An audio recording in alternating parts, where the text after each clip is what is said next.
creo de Estados Unidos, hizo un pequeño video donde hablaba sobre que se había encontrado la cura para el cáncer. Y bastaba simplemente con poner a estas personas con terno, hablando de una manera, como se suele hacer, técnica, a nivel científica, y ponerles unos títulos, subtítulos o cargos de estas personalidades para colgar en YouTube y difundirlo en las redes sociales. Y simplemente con el hecho de tener estos títulos o este pequeño video, se pensó que se había encontrado la cura del cáncer en Perú, bueno, con los compañeros que había compartido. Entonces es aquí donde se corre el riesgo de validar este tipo de información científica sin tener la rigurosidad necesaria desde el ciudadano y también desde los periodistas.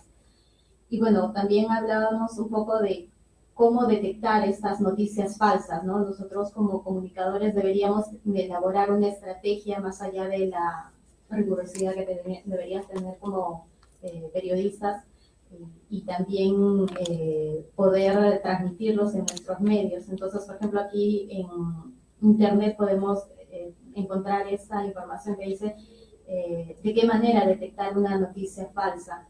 Estudie la fuente, ¿no? Lea más allá de la fuente, investigue. También es bueno ver quién es el autor, ver las noticias o informaciones adicionales, compruebe la fecha de esta información, compruebe que no sea una broma y considere el riesgo, ¿no? Que podría tener, compartir o difundir esta información. Entonces, como análisis, lo someto un poco a juicio de cada uno de nosotros, y les pregunto a cada uno de ustedes qué tan rigurosos son al leer una información o recibir una típica cadena de WhatsApp, de verificar si es realmente verdadera esta información, ¿no? Que hacemos esta práctica, este ejercicio de análisis. Oye, ¿quién es la fuente? ¿Quién me lo está compartiendo? Antes de compartirlo, o lo hacemos así nomás. Entonces, no sé, ustedes de repente podrían recordar la última vez que compartieron una información por WhatsApp, que es el medio más fácil, ¿no? Y más usual, que lo hacemos con amigos, con familia, en grupos, etc. Y bueno, pues planteémonos este mecanismo y hagamos este ejercicio. Por ahora.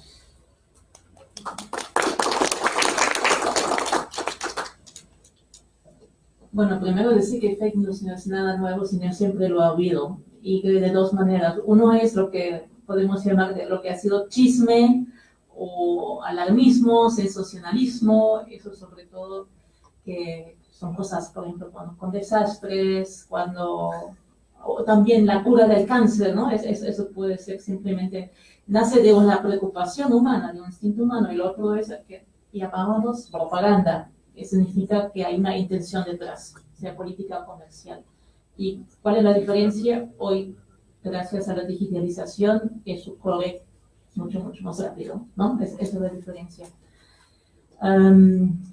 Ahora, en cuanto a fake news de científicos, el problema es que varios de esos fake news vienen en Europa de ciencia. Si ahora tomamos esos dos ejemplos, yo recuerdo sobre el tema, la disputa de las vacunas. Había científicos con estudios que afirmaban que no había que era nocivo, ¿no? Vacunar.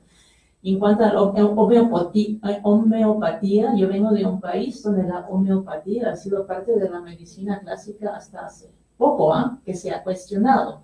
Y todo muy bien refrendado con estudios. Entonces la pregunta para el periodista creo que es ¿cómo podemos distinguir lo que es cierto y lo que no es cierto? Y eso es bien complicado. ¿Ah? Es decir, es peor y más difícil para las personas que reciben las noticias, no solo los periodistas, sino las personas. Sí, yo creo que los filtros, los periodistas somos los filtros, debemos ser los filtros para saber distinguir, ¿no? cuál es una fake news y cuál es, digamos, un estudio serio. Y yo, sin ser científica, digamos, hay unas cosas muy básicas que yo recomiendo siempre a mis alumnos de una cosa tú dijiste, ir a la fuente primaria, siempre, siempre. Pero cuando se trata de un estudio científico que aducen ver cuán grande es la muestra. Por ejemplo, si tú ves ahí, digamos, bueno, han hecho, no sé, muestra de 20 personas, entonces ya te podría hacer suponer que tal vez eso no tiene mucha relevancia. Para eso no necesitas haber estudiado ciencia, ¿no? Y la otra cosa es, por supuesto, investigar quién, normalmente es un instituto con un bonito nombre, de verdad, ir a la página web, investigar quiénes están detrás y siempre cada estudio preguntar quién lo financia. ¿Quién lo financia? Ustedes tal vez sabían, hay unos escándalos grandes que he detectado, creo que el New York Times el año pasado, hace 2 años, sobre la industria del azúcar, que ha financiado grandes estudios científicos durante años, ¿no? Justamente para un poco bajar, digamos, el riesgo del azúcar. Y estoy seguro que eso está sucediendo hoy en día en otras materias económicas, ¿no? Entonces yo, primero, súper susceptible, que contradice un poco la confianza que tú apelas, por supuesto, pero también como periodista yo creo que tengo que ser crítica y yo empecé a tal vez no creer a nadie primero, ¿no? Y ser escéptica también. Y bueno, y tratar de un poco de decidir eso, por supuesto, ir, preguntar más personas, buscar referencias y todo eso, si tienes el tiempo. Quiero decir un tema más, dice el cambio climático, porque hay un debate bien interesante sobre eso ahora en Alemania, sobre cómo informar sobre el cambio climático. Porque el cambio climático, toda la información tiene que ver con incertezas también, con riesgos y con incertezas. Y los periodistas odiamos las incertezas. La verdad, cada vez que, o muchas veces entrevista a un científico y yo quiero tener factos. Es así. ¿Cómo es con la lluvia en el cambio climático en el Perú? ¿Va a llover en la sierra o no? ¿Lima se va a quedar sin agua o no? ¿Y qué te... No. A mí siempre me dicen, bueno, no lo sabemos. Exactamente. Bueno, de repente es tu campo, pero a mí me han dicho eso. Muchas veces ha estado con incertezas, ¿no? Entonces, una cosa es así que... ¿Cómo pasa así? Es que depende, porque Lima ya se quedó sin agua. Y el agua que viene a Lima es un agua, vamos a decir, conseguida ya artificialmente a través de túneles. Pero los glaciares que daban el agua para Lima se terminaron, ¿entiendes? Y lo siguiente también se va a terminar y vamos a tener que hacer otros túneles. ¿Cierto? En ese sentido, Lima seguirá teniendo agua, pero ya no su agua. Okay. Era un ejemplo nomás, quería hablar de las incertezas, de hecho, ¿no? Y de que eso es muy difícil a comunicar, porque ¿cómo va a ser una historia que se va a ver que, bueno, puede ser así, pero de repente también va a ser así? Eso no es una historia. Entonces, el debate sobre cómo informar sobre el cambio climático es, por ejemplo, hay muchos periodistas que casi se ven como activistas, como la situación es tan seria. Entonces, ellos dicen, nosotros como periodistas tenemos que alarmar, sensibilizar a la población, a nuestra audiencia, para que ella haga algo, lo que les decimos, ¿no? Y para eso, a veces simplemente no cuentan las incertezas que hay también, ¿no? Porque muchos son escenarios. Y hay otros periodistas que dicen que justamente con eso está un poco faltando a su ética periodística, porque tienen que decir también cuando es un escenario que tiene alguna probabilidad, pero no es cierta, no es certeza, ¿no? Y eso sin ser por eso negar el cambio climático. Entonces, solamente por decir es... Una pregunta, sí. ¿esa noticia no se volvería una especie de desinformación? ¿Cuál? Porque ese tipo de no comunicar las incertezas puede volverse potencialmente una desinformación. Porque a la hora de que estás haciendo no comunicar todo el mensaje, o sea, toda la información, estás dirigiendo la acción de las personas y las sociedades. Y al final Pero mira todo lo que se publica sobre los informes de cambio climático y ya vas a ver mucho, que no se habla de las incertezas, ¿no? Sino de lo alarmante que probablemente lo es. Ya. En ese sentido, o sea, a mí me parece esto una problemática interesante y creo que el cuerpo periodístico, o sea, periodistas y comunicadores, no debería estar formado solo por gente que estudió comunicación y periodismo, ¿no? Sino gente que estudia comunicación y periodismo y que aprende algo de ciencia o de algún tema, un poco más a profundidad y como especialidad, pero también de científicos, porque toda la gente que ha tenido una formación científica no tiene por qué ser científico, ¿no? No todos van, o sea, ni hay trabajo para todos, ni todos tienen que ser científicos. Y, claro, no escriben tan bien, pero eso se les puede enseñar, ¿no? Eso se les puede enseñar, al igual que a los periodistas se les puede enseñar algunas cosas más sencillas de ciencia, ¿no? Pero sí se necesita un pensamiento científico que pueda justamente discriminar lo que tú dices. ¿Cómo sé que este científico es un buen científico? ¿Cómo sé que esta revista científica es seria? Bueno, eso lo aprendiste en la universidad a lo largo de todos tus estudios. Entonces, ese aspecto también es necesario. Y yo sí creo, y me disculparán los periodistas, no sé, desde fuera, yo creo que los periodistas, el periodismo no debería ser una carrera, debería ser una especialidad, una maestría, y que los periodistas deberían estudiar algunos derecho, biología, física, etcétera, todas las carreras posibles y luego, ¿no?, hacer una especialización en periodismo para que puedan hablar de aquello que conocen más. Y o sea, eso es lo que yo creo que, no sé, así pienso. Damos la bienvenida al panel a Miguel, que es periodista de tecnología, Juan Carlos Luján, es periodista de tecnología, docente de la UPC y actualmente tiene un proyecto de fake news. Bienvenido. Ok, gracias por la invitación. Bueno, coincido con su apreciación. Efectivamente, yo puedo haber estudiado comunicaciones.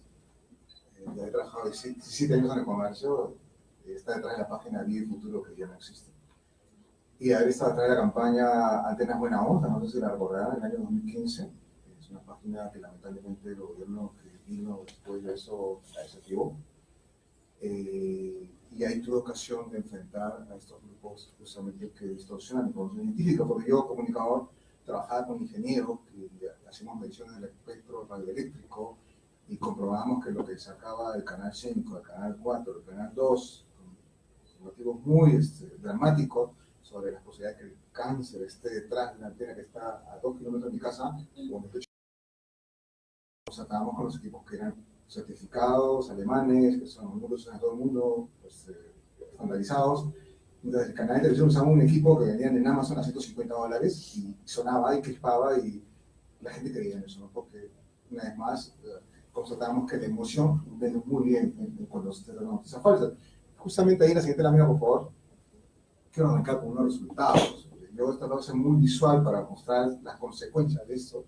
Esto fue el año 2016, sí, hace poquito.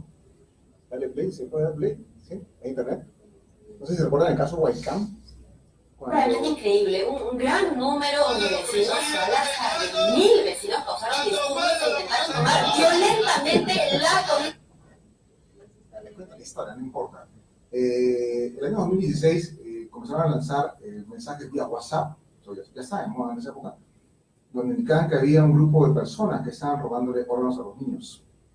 La historia comenzó en Huaycán, se viralizó luego a Facebook, con fotos incluso, y se volvió un rumor muy latente dentro, digamos, de ese grupo, de esa comunidad que es bastante grande, por cierto, y acabó con la detención, entre comillas, de 2 pobres encuestadores que estaban por el camino, que no eran del barrio. Fueron llevados a la comisaría por presión de la población y mientras por el altoparlante de la radio de la comunidad, que es un mercado, esperan a la población ir a la comisaría para que saquen esos captores de niños, porque roban los órganos, toda una historia detrás de eso. Recuerden que hace como 3, 4 años más atrás habían detenido unos pistacos, entre comillas, donde un hijo interior, cada vez congresista del Partido Naranja, presentó unos pistacos que roban aceite a la persona y los sacó en televisión, y obviamente la prensa no crítica, yo siempre digo que es fútbol de cola porque o sea, recoge la declaración pero no contrasta, ¿okay? Porque no viene a la universidad. Entonces ya existe, digamos, esa percepción rápida e inmediata de que cualquier cosa que le viene a la prensa lo van a creer. Y como yo siempre digo a mis alumnos, ¿no? En un país donde todavía existen letreros en las calles donde dicen amarre de pareja y mucha gente cae en ese juego de amarre de pareja, pues imagínense qué tipo de historias se pueden vender. Entonces, siguiente lámina, por favor. Este es un tema, hay algunos ejemplos. Yo creo que más o menos dos tipos de protagonistas, si podemos decirlo, ¿no? Por un lado tenemos a la gente que es muy activa en redes sociales, no voy a decir nombres, compartiendo información, digamos, con mucho interés de desinformar expresamente, hay un interés político detrás de eso. Por otro lado tenemos gente NN, que vía WhatsApp, durante por el cable tercero, genera historias como la de esta cara de WhatsApp, donde anunciaban, era cuando anunciaban, ¿qué olvidar? Un temblor, a veces sí, era un temblor, era un grupo un grupo donde hay ex periodistas de RBCA, esto me tiene que trabajar hace un tiempo, y ahí lo soltaron, ¿no? Y ahí está mi comentario más falso que Toledo Osorio. Luego, el conocido periodista de un canal de televisión, activista también, que hace un par de días sacó un comunicado supuestamente del ejército peruano, y lo gracioso es que abajo los firmantes, todos son seudónimos, ¿no? Por ahí está el capitán Mariciel o el comandante Kevin, nadie los conoce, ¿no? Tampoco eso. Pero además la manera como lo dijo. Sí, exacto, ahí voy, ¿no? Según el ejército, esta información es falsa. Dejo constancia de eso, aunque me dicen que es real. O sea, por favor, es un personaje público con mucha credibilidad. Acabo de por su programa me di cuenta que la productora me decía todo y yo solamente daba cámara. En realidad la productora se soplaba todo el trabajo de investigación, toda esa productora, y yo solamente leía lo que le daba. Así es simple. La señorita que es muy famosa también, ¿no? Una vez que los grupos cerrados en Facebook, Victoria García, que está en una década para ser extranjero, ¿no? Unos deben conocerla.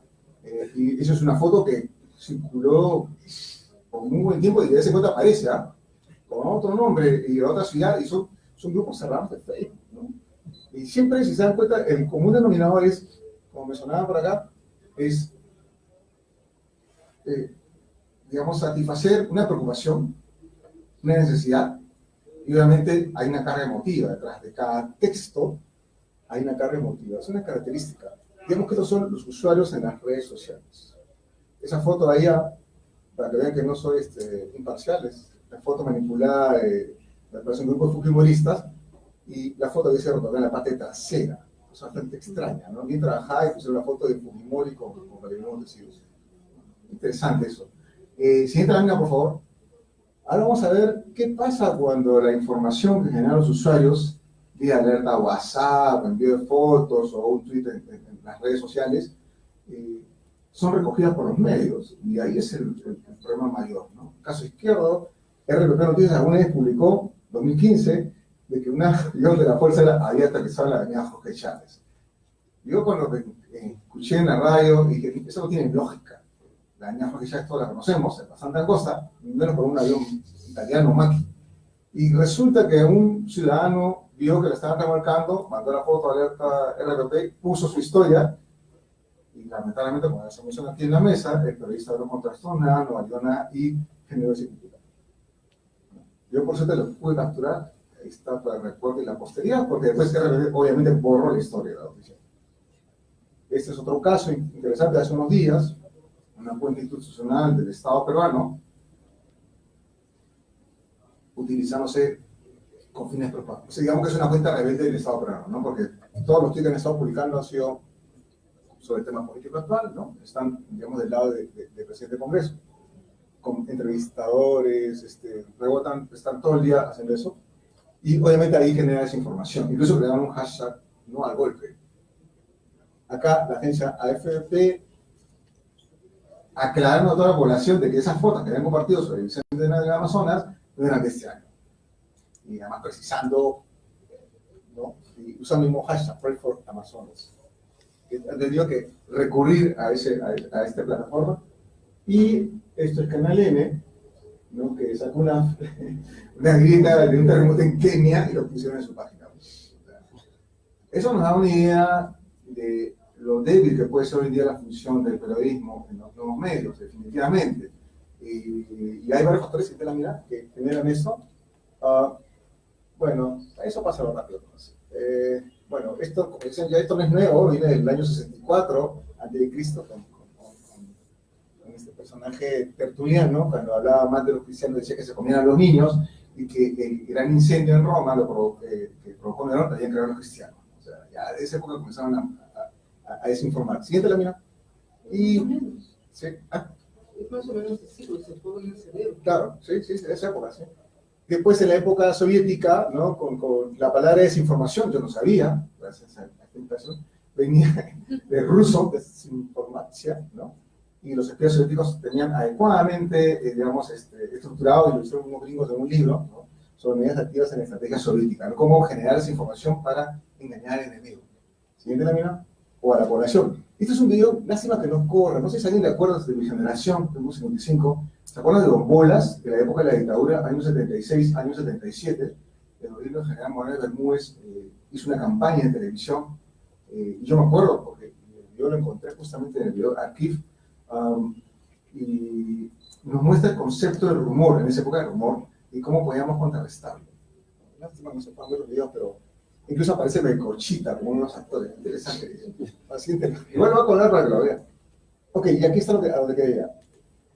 El discurso, normalmente que utilizan para este tipo de productos, hay dos cosas. Uno puede ser intencionado, con fines políticos, propagandísticos, y el otro puede ser un tema fruto de la ignorancia de la persona o la búsqueda de una satisfacción de una necesidad. El caso de las periodistas que mostraban que tenía cáncer y, digamos, el último recurso era recurrir pues, a la medicina naturista, ¿no?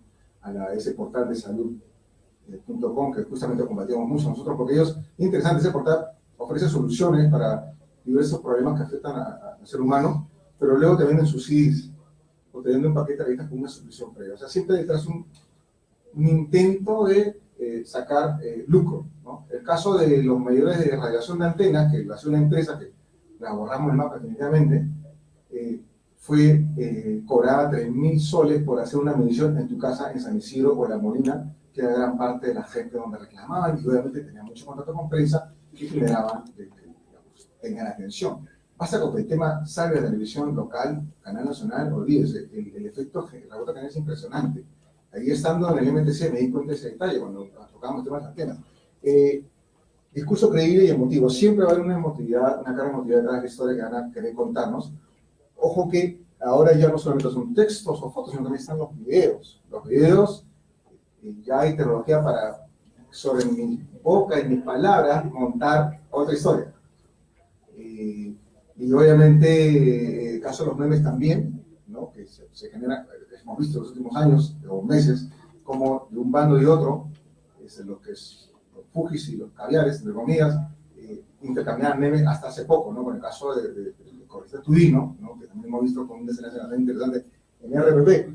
Entonces, esos elementos o formatos que tenemos, donde se presentan en mensajería instantánea, caso Telegram o WhatsApp, básicamente, en las redes sociales, que van desde YouTube, Twitter y obviamente Facebook, y finalmente las páginas web. Recuerdo que hoy hacer una página web, como por ejemplo, todossomosperuanos.p, me va a costar no más de 1.000 soles, ¿no? De inversión, puede ser un dominio gratuito igual, y yo puedo comenzar a colocar información de mi interés con el fin de ganar tráfico y a ver si me salen unos dólares a través de los servicios de Google.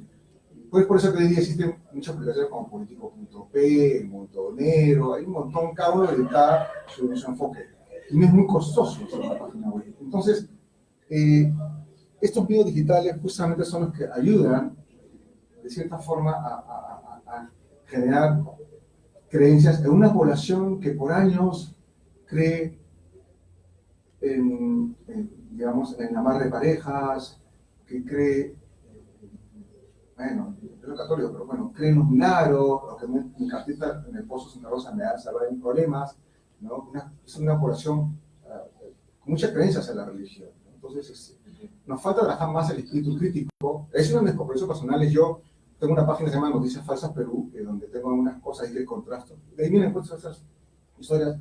Y obviamente encontré aquí el punto de gente que todos pensamos igual y creo que todos podemos trabajar lo mismo de educar a la población. Y justo el tema es trabajar estos temas, no solamente este tipo de eventos, sino también en colegios, ¿no? Cuando niños cuarto, quinto, secundaria, ayudar a despertar ese pensamiento crítico que requerimos, porque los resultados están en el último congreso que hemos tenido, ¿no? Cómo tener, digamos, electores adecuadamente informados. O sea, la información está, el tema es cómo la procesamos, como mencionaba. Necesitamos, más allá de un periodista, tener gente que nos ayude a procesar todo eso. Creo que has tocado un punto esencial y es el asunto de la religión, ¿no? Una cosa es, digamos, bueno, no, en realidad no creo que... la religión lo que hace es entrenar a la gente a creer cosas sin evidencia. Eso es, básicamente. Y por eso se estimula, digamos, yo he crecido en un colegio católico, con monjas, mi mamá iba a ser monja, mi papá iba a ser cura, ¿ya? Es decir, he tenido una educación religiosa intensa, y me conozco el catecismo mejor que muchos curas, y todo, así como Rosa María Palacios, decimos, no tanto, pero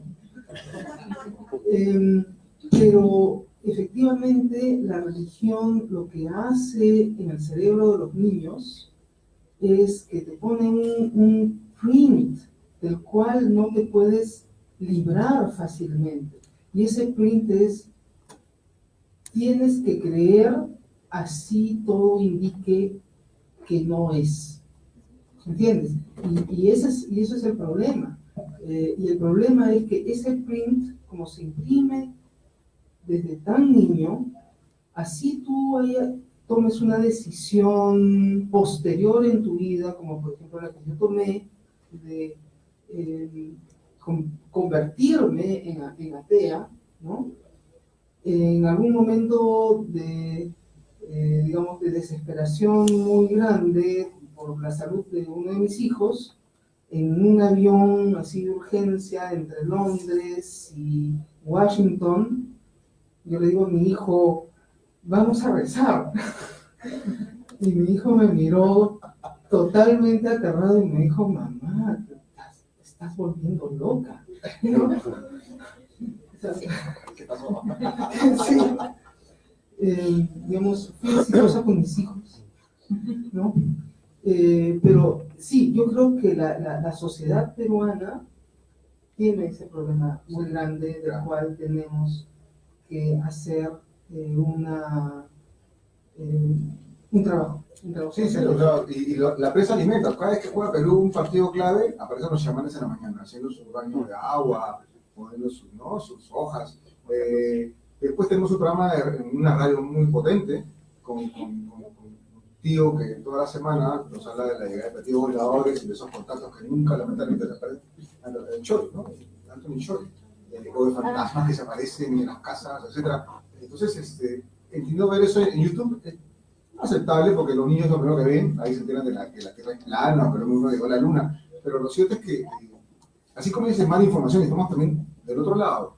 Juan Carlos, disculpa. Sí. Excelente, me encanta que se haya esto desencadenado y podamos seguir discutiendo. Solamente voy a plantear una pregunta respecto al tema muy interesante que han tocado luego de su presentación y de mostrar el trabajo sobre fake news, ¿no? Esto, de hecho, generó y desencadenó un debate bastante acalorado en la presentación de la Feria del Libro, ¿no? Y es respecto a precisamente la situación que ustedes describen, ¿no? Vivimos en el Perú, que es un país altamente religioso, ¿no? Podemos decir que más del 90% de la población es cristiana católica, ¿no? Y no solamente, bueno, quizás me esté equivocando, pero también no solamente está quizás no sea tan preciso, pero no solamente está el cristianismo también, sino está ese sincretismo, así se llama, también está las creencias ancestrales, ¿no? El conocimiento y los saberes ancestrales de pues, esta rica variedad de culturas que tenemos prehispánicas, ¿no? Entonces mi pregunta en ese sentido, y me parece que es un tema bastante interesante, es cómo hacer que el conocimiento científico, ¿no? Y estando tan seguro como lo estamos, de que es algo bueno y sirve para elevar la calidad de vida de la gente, ¿cómo hacemos para transmitir este conocimiento de una forma que esto no parezca un atropello a las creencias, ¿no? de la gente de nuestro país, de nuestros connacionales, ¿no?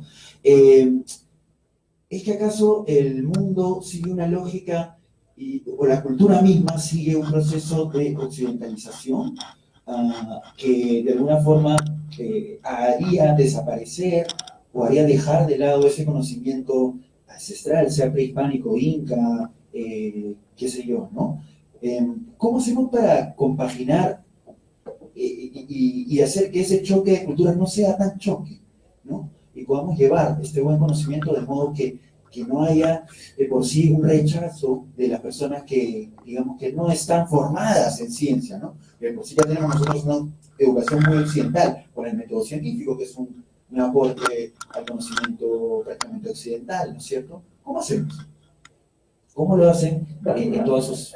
Yo quisiera comenzar dándoles algo de data.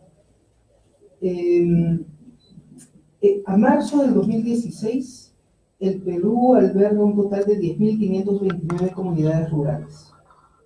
El total de superficie del Perú son 128.5 millones de hectáreas. De esta cifra, 49.1% de la superficie es propiedad o está en posesión de comunidades rurales. O sea, y que son 35% de la población nacional. O sea, 35% de la población nacional posee casi el 50% del país. Esas son comunidades nativas que tienen, digamos, diversas creencias. Ahora, sus visiones, las visiones de todas estas personas en torno a la naturaleza, ¿no? Y con ellas sus ideas también, y por eso me interesa, sus ideas de conservación ambiental, tienen mezcla de varias cosas. Tienen mezcla de religiosidad antigua, pero también tienen mezcla de creencias chamánicas, milagrosas, falsas, etc. O sea, hay un sincretismo de muchas cosas falsas juntas hoy día. Y eso afecta cómo el Estado peruano debe relacionarse con ellos. Un ejemplo, bueno, que nos pasó, gracias a Irina, no pasó a mayores, es un trabajo extraordinario, es cuando hicimos digamos, la expedición Huascarán, 4 personas comenzaron a propagar que habíamos encontrado oro y uranio en la nieve y que íbamos a vender esa nieve a Estados Unidos y que usábamos además tecnología americana y china, ¿no? Sí, es más barata China. Y que, o sea, y nos traían pescaditos muertos diciendo que debido a todo lo que hacíamos arriba, se morían sus pescaditos, los peces del río, y que ellos escuchaban explosiones que nosotros sabíamos eran inexistentes, o sea, no había ni una sola explosión, y que veían los destellos de nuestras explosiones, ¿no? Entonces, ¿qué hacer? Esa sería la pregunta. Porque 40% del territorio, 50% del territorio nacional está ocupado. Sí, claro, la pregunta es esa, ¿no? ¿Cómo abordar y llevar este conocimiento científico a personas que tienen una cultura que no está necesariamente empapada del método científico, ¿no? Hay una dificultad, hay una barrera, ¿no? Hay 2 lenguajes diferentes. Por favor, lo que quieran, adelante. Esa es una pregunta de doctorado, ¿no? O sea, es muy compleja responder eso. De hecho, lo que acabas de decir es un concepto que se llama post-normal science. Cómo los problemas científicos interaccionan cuando las diversas personas tienen valores culturales, religiosos o políticos, ¿no? Cómo esa información, cómo ese conocimiento se transforma en ellos. Y es muy complejo realmente, ¿no? No sé si... me gustaría escuchar, de hecho, ideas en este tema, porque es muy interesante, Bueno, pero es complejo. para complejizarlo aún más, estas poblaciones originarias, indígenas, muy pocos hablan el español, el castellano. No todos, exacto, no todos. Todos hablan castellano, por lo menos donde trabajamos nosotros. Ah, sí, me refiero en general en el Perú. Por ejemplo, tenemos 48 lenguas originarias, de las cuales 21 ya están en riesgo de desaparición. Entonces, ¿de qué manera? Que no todos, por supuesto, hablan el castellano, entonces, ¿de qué manera nos acercamos a ellos? Una de las formas es, bueno, desde el Estado se están estableciendo normas, se están estableciendo formas de que sus especialistas, sus funcionarios puedan hablar alguna de estas lenguas originarias para comunicar de manera más directa, ¿no? Las normas, etc. Entonces, un mecanismo sería acercarnos a través de las lenguas. Se están estableciendo conversatorios, se están estableciendo congresos donde se invita a las poblaciones indígenas, por lo menos se trata de acercarlos físicamente para que puedan establecer y puedan poner sobre el tapete sus necesidades en sus propias lenguas. Es lo necesario, escucharlos también, que se expresen, porque la lengua no solamente transmite conocimiento, sino también transmite cultura. Entonces es por ahí donde nosotros desde el UNESCO también tratamos de visibilizar estas formas, estos mecanismos. Sí, de alguna manera también debemos aprender a empatizar y a ver y entender una cosmovisión para intentar comunicar mejor lo que queremos, ¿no? O sea, lo que queremos al final de cuentas es que el mensaje llegue de la manera que nosotros lo estamos entendiendo. Y para hacer eso debemos entender también cómo ven distintas culturas la realidad. Nosotros hemos pensado una estrategia, bueno, Irina ha pensado una estrategia que me parece estupenda. Nosotros nos hemos aproximado a chicos universitarios de la UNI, de San Marcos, ¿de cuál es la universidad? De Villarreal, UNI, San Marcos, que son originarios de esos pueblos, ¿no? Y que están formando son además quechohablantes, pero también estudian ingeniería electrónica, ingeniería civil, biología, derecho, medicina, etcétera, en estas universidades, ¿no? Para que trabajen con nosotros en ser vínculos comunicacionales. La comunicación llega mejor por el sentimiento que por la lógica. Por ejemplo, todas estas personas que nos decían a nosotros, muy bonito lo que tú me dices, pero no te creo. Como no te creo, lo que tú me estás diciendo es mentira, ¿no? Te han entrenado para hablarme bonito, te han entrenado para que yo te crea y mentirme. Y por más que, o sea, les hemos mostrado todo lo que hacemos en el instituto, etcétera, o sea, no nos creían. Entonces, estamos en esa vía, ¿no? De acompañarnos de su misma gente, pero que piensan como nosotros, para llegar a través de soluciones. Yo creo que deberíamos pensar en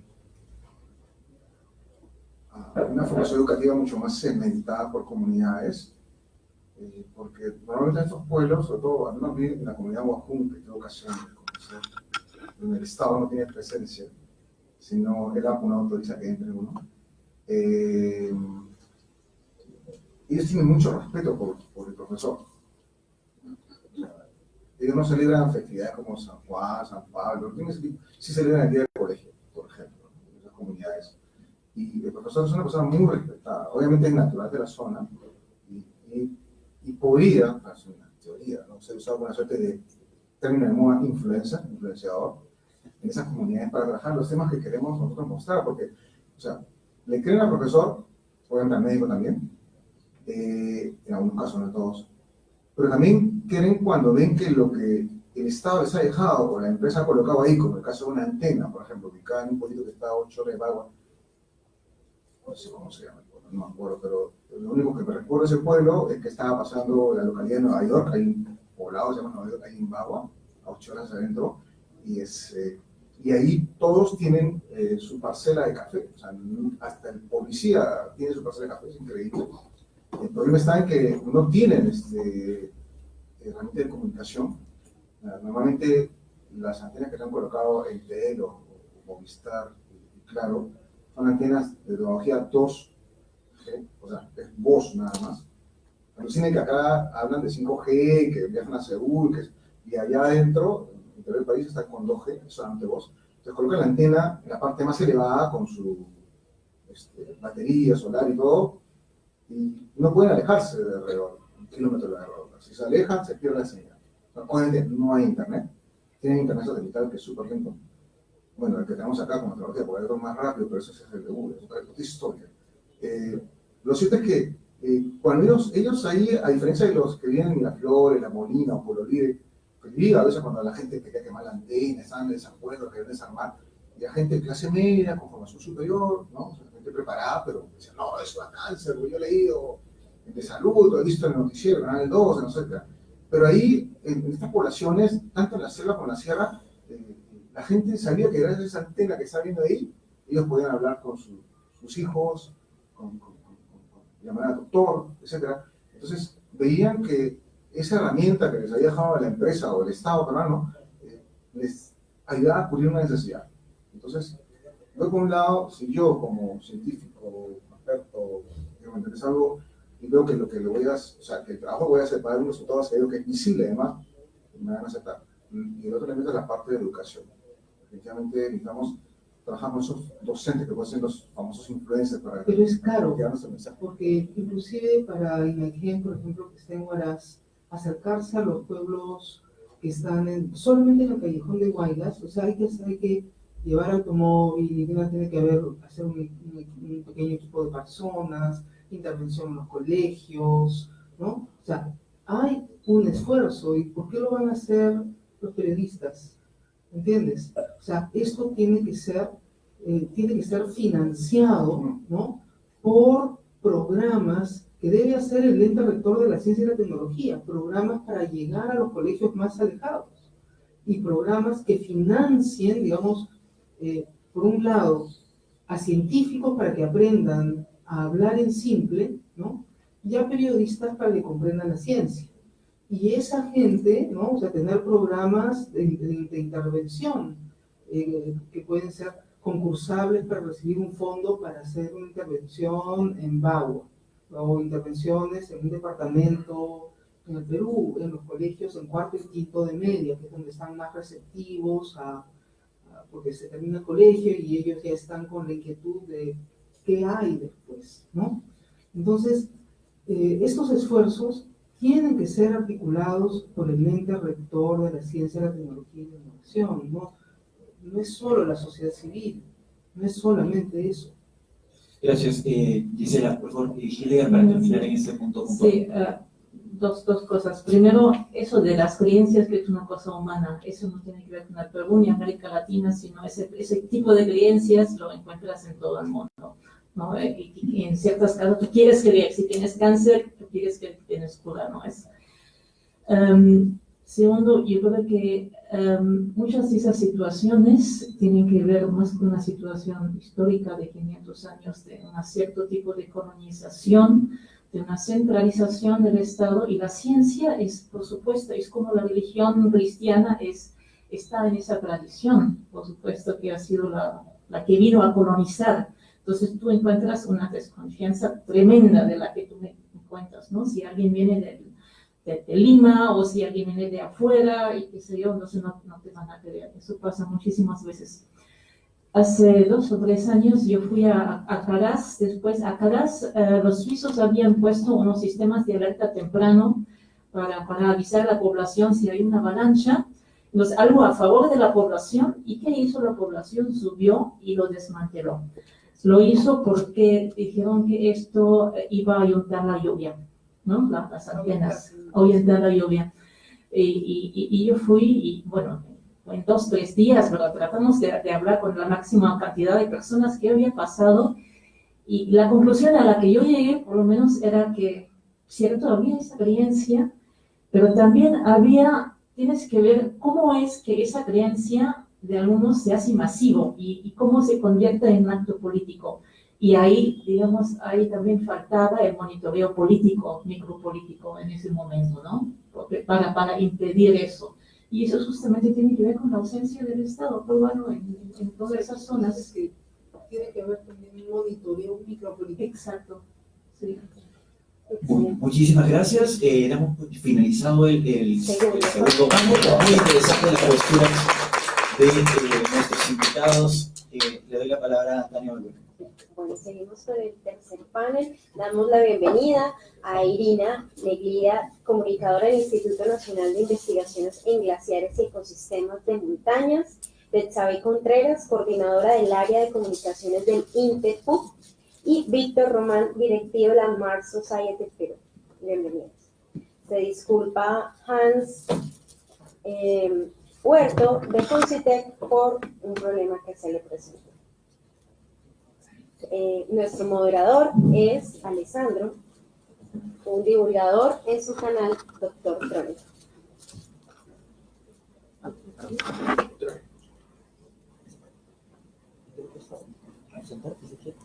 Primero se presentan y vamos a hablar del tema que es jefes y coordinadores de prensa, comunicadores de la verdad o maestros del optimismo. Cuéntenos ustedes.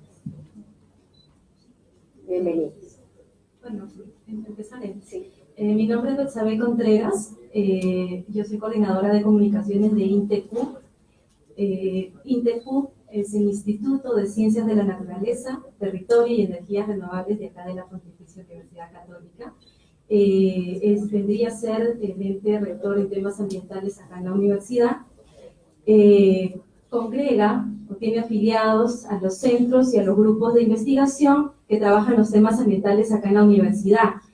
Y bueno, ahí digamos, ya tengo varios años trabajando muy de cerca con los investigadores, es muy interesante escuchar todas las opiniones que han habido y la verdad, me siento afortunada de que seamos el último panel, ¿no?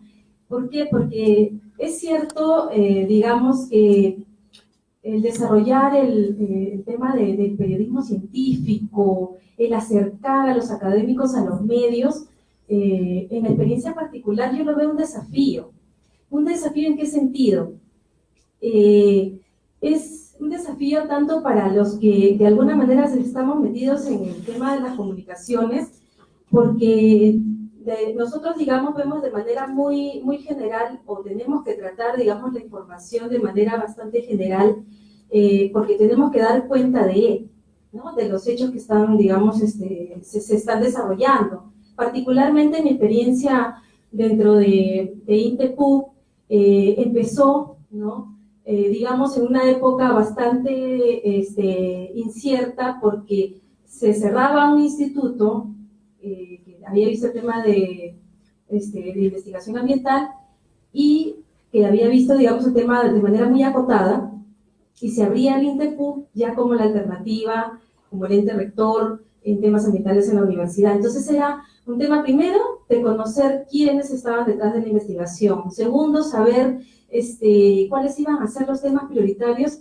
Tercero, desde el área de comunicaciones, cómo íbamos a abordar eso, ¿no? Entonces era, digamos, todo un reto en ese momento. Y bueno, lo que principalmente trabajamos ahí fue primero desarrollar todo el tema de plataformas, ¿no? Decíamos, bueno, tenemos información que brindar acerca de lo que se está desarrollando a nivel de investigaciones en la universidad, tenemos a los investigadores que algo tienen que decir, que algo tienen que opinar, y bueno, démosle las herramientas, ¿no? Entonces así fue como empezamos a desarrollar todo el tema de páginas web, meternos en las redes sociales, cómo hacíamos llegar esa información sobre ciertas opiniones de los investigadores, aprovechando temas de coyuntura. Bueno, era darles esas herramientas, ¿no? También la universidad, digamos, nos apoyó mucho con el tema de plataformas. Hoy en día tenemos plataformas donde puedes entrar, son repositorios, y si hicimos eventos académicos, puedes tener ahí la información de las ponencias que se hicieron, los videos, todo el material multimedia, ¿no? Y así, digamos, se fue desarrollando toda esta estrategia, todo este tipo de medios, pero de ahí decíamos, ahí nomás no queda, ¿no? ¿Qué más podemos hacer? Ya con la Dirección de Comunicación Institucional, hemos venido trabajando, la verdad, bastante articulados en el sentido de, tenemos ahí el área de prensa externa y bueno, la experiencia es que siempre nos convocan, en el caso de temas ambientales, cuando hay un tema de coyuntura, ¿no? Hablábamos, en algún momento nos han convocado que el tema del cambio climático, el tema de los recursos hídricos, hablaban de la escasez hídrica. Cuando han surgido estos temas, o el tema de la COP20, por ejemplo, que se hicieron temas coyunturales en su momento, entonces hemos nosotros recibido esas demandas, ¿no? Por parte de la prensa, por parte de los medios. ¿Cómo nosotros hemos afrontado eso? Para eso, claro, el trabajo era primero identificar quiénes son las voces autorizadas para hablar sobre ciertos temas. Algo que rescato de la polémica que se armó hace un ratito es que a veces, claro, en el tema, por ejemplo, ambiental, que es por lo menos, no conozco todo, pero lo que puedo yo conocer, en algunas se toma mucho el tema de escenarios, ¿no? O sea, en muchos aspectos no se hablan de cosas concretas, se formulan ciertos escenarios. Hay otros problemas, digamos, ambientales en los que se tiene mayor certeza, mayor investigación. Entonces, es un poco también manejar, digamos, esa información. Yo sé que desde el tema de los medios, a veces se quiere la respuesta exacta, pero no siempre se tiene esa respuesta. Pero sí es también, digamos, buscar detrás de esa información ¿qué hay de impacto ahí, ¿no? O sea, no quedarse solamente y descartar y decir, no, esta información es válida y ahí la dejo, no, porque finalmente detrás de una información o detrás de una investigación que se está trabajando sobre determinado tema, hay historias que se pueden, digamos, descubrir. ¿Por qué les digo eso? Porque dentro de todo este trabajo que se ha realizado, algo también que me di cuenta es que necesitamos, desde el lado de las comunicaciones, siempre estar en un constante fortalecimiento de capacidades. Más si estamos trabajando el tema de científico, ¿no? Siempre tenemos que estar actualizados y siempre tenemos que estar mirando, digamos, cómo comunicar, de qué manera adecuada también comunicar. Entonces, es este tema que nosotros, digamos, hemos tenido como experiencia cercana. Estamos viendo inclusive con la universidad, desde la Dirección de Comunicación Institucional, cómo fortalecer las capacidades de los periodistas que tenemos acá en casa, ¿no? Porque la idea es poder justamente ser ese nexo, ¿no? Ese nexo entre los medios y los científicos. Algo muy, muy curioso en las experiencias que yo he tenido llevando talleres de periodismo científico y también asistiendo, por ejemplo, a charlas donde más bien es la mirada del periodista, ¿no? Desde el científico hay este estereotipo de que el periodista no sabe y no entiende de ciencia, ¿no? Y inclusive, ¿no? El miedo del científico de que de repente tomen una declaración ¿no? por parte del periodista y resulta que sale el titular y no es lo que el científico había querido decir. Ese es desde el lado del científico. Desde el lado del periodista, y justo ayer estábamos en un evento con Juan Carlos Tafur, él decía ya, el periodista dice, no, el científico nos tiene desconfianza, no y son, digamos, no se les entiende y son aburridos, ¿no? Entonces, yo digo, ¿no?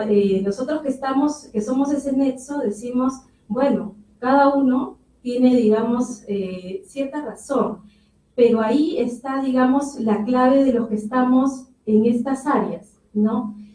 Cómo hacer que el periodista y el académico comulguen. Y el objetivo final, o sea, de ambos es llegar a la verdad también. O sea, hay una verdad científica y una verdad social. La verdad social desde el lado del periodista, la verdad científica desde el lado del científico. Entonces, ahí, digamos, surgen muchas demandas, ¿no? Hay muchas demandas que que surgen desde ambas partes. Por un lado, los periodistas dicen, ¿no? El científico debe de entender un poco la dinámica del medio, ¿no? Por el otro lado, el científico dice, bueno, el periodista debe de entender también de los temas de los que va a tratar para poder abordar, digamos, la información que nosotros les damos. Yo creo que es uno y otro, ¿no? Yo creo que si nosotros estamos de mediadores, debemos de ser nosotros los que seamos ese puente real entre uno y otro, brindando la información exacta, tratando de que ambos lleguen a, digamos, poder hacer esa conexión entre ellos.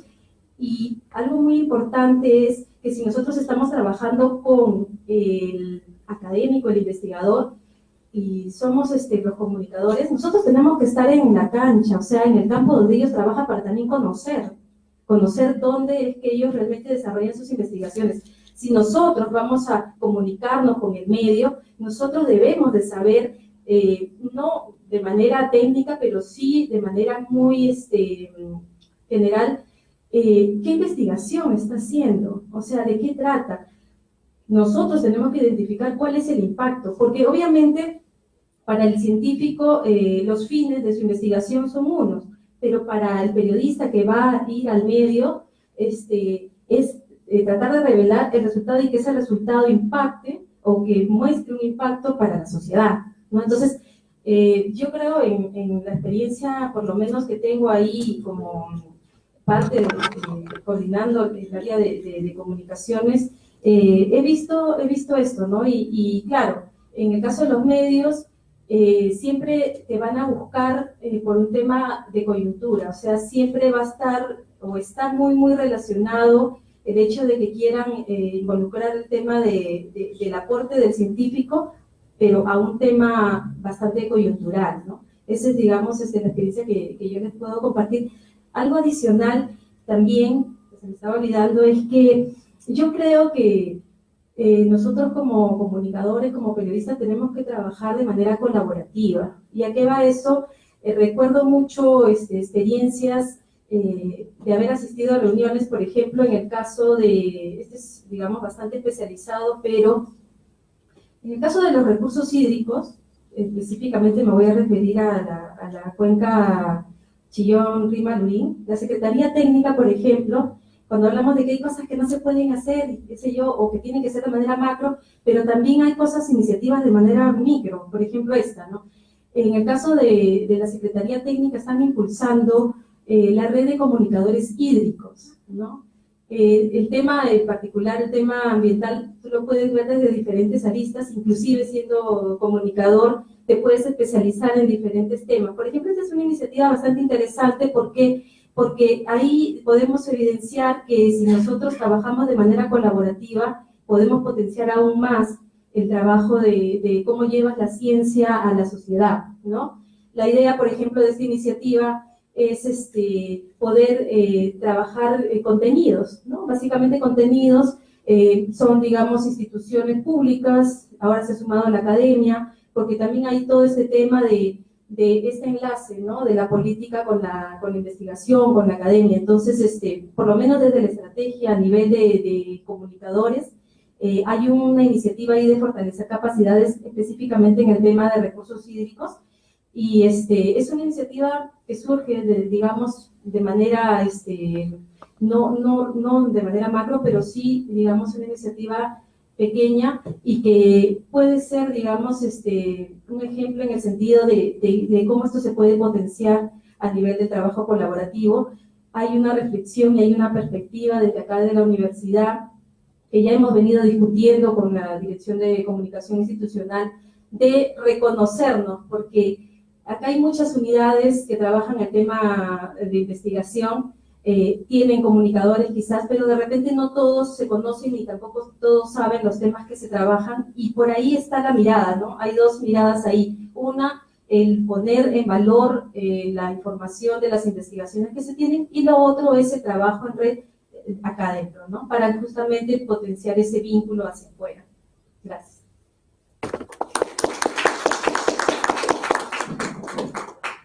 Bueno, buenas noches. Buenas noches ya buenas tardes todavía. Buenas tardes con todos. Mi nombre es Víctor Román. Soy traductor de carrera y tengo 5 años recién trabajando en periodismo, especialmente en periodismo científico. Y una de las primeras cosas que me llamaron la atención cuando entré a trabajar en este campo, especialmente los 6 primeros meses, fueron los contactos de los famosos PRs, de los relacionistas públicos, que siempre están mandando correos, siempre te están llamando por teléfono, siempre están intentando hacer de que publiques el artículo que ellos te enviaron. Ahora, en base a esto, justamente el debate que estamos queriendo armar en este momento es, ¿lo publicas o no? Porque hay varios temas ahí que se tienen que ver. Uno de ellos es la credibilidad. Si la nota de prensa que te enviaron es fidedigna, si es que tiene algún motivo ulterior. Entonces, lo que me sirvió a mí, en mi experiencia, fue dividirlo en 2 grupos. Cuando te envía un comunicado de prensa una institución del Estado o un laboratorio de alguna universidad, no tienen razón para mentir. Igual el periodista va a dudar, va a ser escéptico. Y cuando el comunicado de prensa, la nota de prensa es de alguna empresa o de un non-profit, una ONG. En este caso, y es algo que me suele ocurrir bastante, es comunicarte con, lo que yo suelo hacer es comunicarme con la institución o con la persona que he terminado haciendo el enlace a través de la nota de prensa y hacerle esta pregunta básica que la mayoría de medios, de PRs o de empresas o instituciones no hacen, es ¿cuál es el valor que esta información le otorga a mi público? ¿Qué gana mi público con esto? Porque nosotros como periodistas no somos una mesa de partes para lo que las instituciones quieren publicar. Lo que uno debe hacer es ver si es que tiene un valor para el público. Y las empresas o las instituciones tienen que también aprender a hacer eso. Me ha pasado en algún momento que he publicado alguna nota de prensa con algunas modificaciones, obviamente, que es lo que se suele hacer. Y luego te mandan otra y te dicen, y te presionan, y te llaman, y te dicen, pero ¿por qué lo publicas? Pero sí, tienes que darle un enfoque. Hay que ver cómo trabajamos esto, para darle un enfoque de manera de que sea de valor. Y me ha pasado que tanto los PRs como las CEOs de las startups se terminan molestando contigo porque no les publicas el artículo. ¿Qué cosa que se puede hacer? No somos relacionistas públicos, sino somos finalmente periodistas. Y luego con las instituciones del Estado. Con las instituciones del Estado es distinto, porque ellas no están buscando un fin ulterior económico. Entonces, lo que se suele hacer con ellos es trabajar un poquito, perfilar un poquito más la nota para ver, dependiendo de cuál es lo de interés. En este momento trabajo por un medio internacional, entonces no todos los comunicados de prensa de instituciones peruanas pueden ser publicados, porque solamente le atañen al público peruano y yo tengo que pensar en el público latinoamericano en conjunto. Pero eso es lo que diría yo sobre este tema en particular.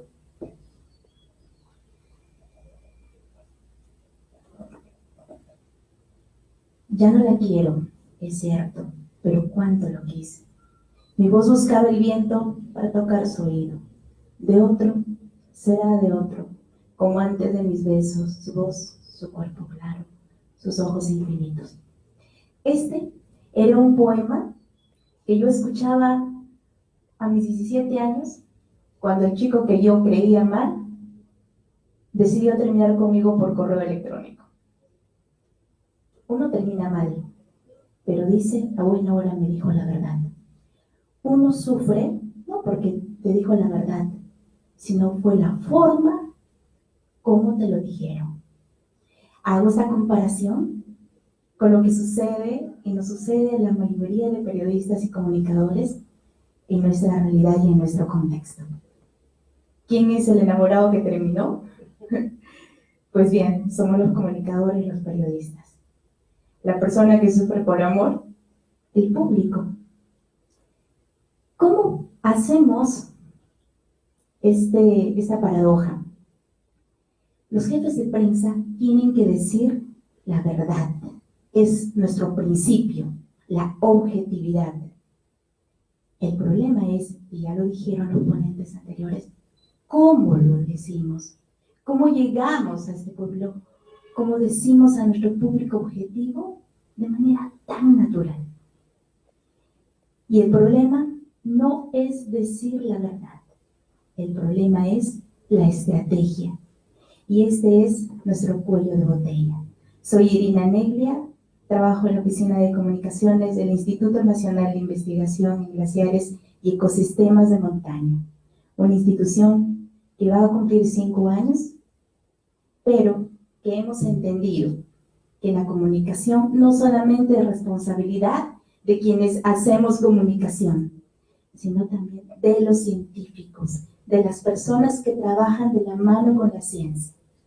Y ese es nuestro objetivo de por qué hacemos comunicación, de por qué podemos informar ciencia a un público totalmente heterogéneo, a un público rural, a la señora que va a comprar pan para sus niños todas las mañanas y va al mercado. ¿Tenemos que hacer convergencia? Sí, pero también hemos entendido que los comunicadores en la actualidad somos multitask. Tenemos que hacer actividades de 1000 maneras, pero además, en el caso del INAIGEM, en esta convergencia de comunicaciones, es importante, y les quería contar la experiencia, de cómo los científicos ayudan en el proceso de comunicación, a utilizar esta denotación y esta connotación científica. Tenemos muchos proyectos. Uno de ellos es, estamos armándolo, el de poder armar comunicadores locales y de comunidades para hablar este mismo idioma. Y eso no es maquillar la ciencia, no es dejar de lado la rigurosidad, sino utilizar los elementos de la cultura. Y con esto no quiero ser un Edward Punset como un maestro del optimismo, sino utilizar estos elementos de la cultura para llegar más a las comunidades. Esta es nuestra experiencia. Quizás el próximo año o quizás de acá a 2 años le contaremos cómo se ha ido viendo, pero lo más importante para tener de lado a la ciencia con nosotros es que tenemos que validar nuestras herramientas de comunicación, nuestros productos de comunicación con el público al cual vamos a llegar, pero también validar con nuestros científicos para que haya esta conexión.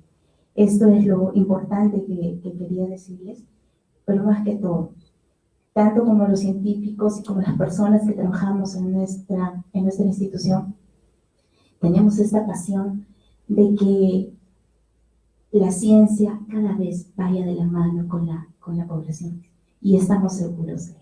Muchísimas gracias por su atención.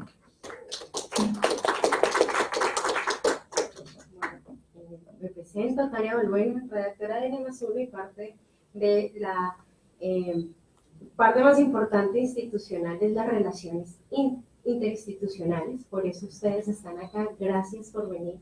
Y este conversatorio y esta parte fundamental la planeamos debido a que en el Congreso Mundial realizado ahorita en julio en Lausanne, Suiza, se planteó este mismo problema y muchos de los expositores nos comentaban con esta analogía de la comunicación de las ciencias. Es una casa en la cual la base están todos los comunicadores organizacionales, están los relacionistas públicas, están todas estas agencias de comunicaciones de empresas, de todos los que producen ciencia, tecnología e innovación. Y ese es el primer piso o es la base de esta casa de comunicación. Y en el segundo orden venían los periodistas, que como bien lo nombró Víctor, tienen que estar muy pendientes de la verdad, tienen que verificar si esos datos que estos comunicadores en primer nivel le brindan son idóneos y también le interesan, por supuesto, a su audiencia, que es muy importante. Y en el tercer orden de esta casa venían las instituciones, como lo hemos visto acá, instituciones gubernamentales, debido a que ellos independientemente son esa tercera parte de la casa de la información, una información que no tiene de pronto una sola información para estar en primera base, sino al ser institucional cobra validez y es representativo de hasta un país o una región o a nivel mundial, como lo es la UNESCO, por ejemplo. Entonces, es importante, él nos decía, la interrelación entre ellas, pero que hoy en día había algo curioso que estaba pasando en esta casa de la comunicación de la ciencia y era un techo. El tercer techo, que lo nombró Daniel Mesa en su exposición, el tema de cómo tenía que mostrarse esa información. Entonces ya teníamos que no solo trabajar entre estos tres niveles, los organizacionales, los periodistas, ya sean independientes o de medios, las organizaciones gubernamentales con estos proyectos y estas partes políticas, sino venía la punta del iceberg, que es la que está ahorita cambiando, es la forma de presentación. Y es cuando las nuevas iniciativas de presentación de datos nos hacen trabajar no solo dentro de nuestro rubro con periodistas, con científicos, con gobiernos, sino ahora con toda la parte de programadores, de realizadores digitales, de otras, de otras artes como lo audiovisual, el arte, otros medios que vienen en formación para presentar esto y llegar a las audiencias reales. Entonces, como lo decían mis compañeras hace un momento, hay ese llamado a trabajar en equipo y en coordinación.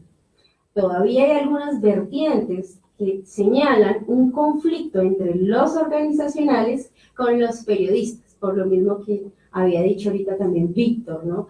Pero más que el de publícame esta nota informativa, es poder coordinar y hacer trabajos en conjunto. Por ejemplo, nuestra estrategia o nuestra experiencia en N+1 ha sido trabajar en equipo con estos sectores, con gobierno, por ejemplo, acá hemos siempre buscado el CONCITEC, en Colombia el CONCIENCIAS, el CONACYT, etcétera, en toda la parte gubernamental y los encargados de esas políticas públicas de apropiación de conocimiento, trabajando con la academia, porque por supuesto creemos que estos espacios o la generación de conocimiento a las nuevas generaciones es importantísimo y nos articulamos también con la academia. Y asimismo nos articulamos con otros medios, debido a que vemos que nos complementamos. Por esta razón que aquí el medio, el comercio nos replica algunas de las noticias, en Colombia es el Espectador, entre otros medios en cada país replican nuestras noticias para complementar este conocimiento. Necesitamos más personas haciendo temas de ciencia, tecnología e innovación. Como lo dijimos en la primera sesión, hay muchos desafíos y hay muchas cosas por hablar dentro de nuestra región.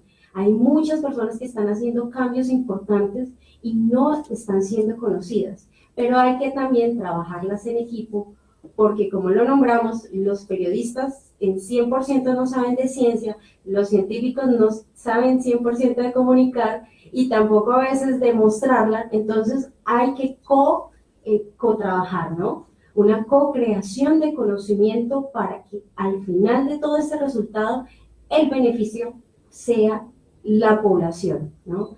Con todas sus vertientes que tenemos. Entonces, por ejemplo, nosotros no solo ya trabajamos con gobiernos, sino también con organizaciones como ONGs y llegar también a comunidades, como lo decía Daniel acá con Playa Márquez, en Bogotá estamos con un proyecto en USME de popularización de la ciencia directamente con una fundación afrocolombiana.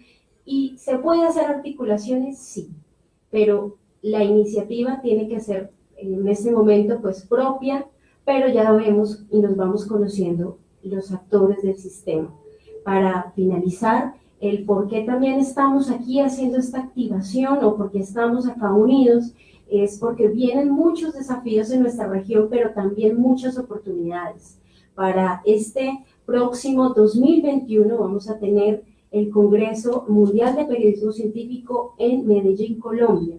Esto pone a la región, a todo el sur global, en vista de más de 1.300 periodistas a nivel mundial queriendo venir a esta región y conocer los avances científicos.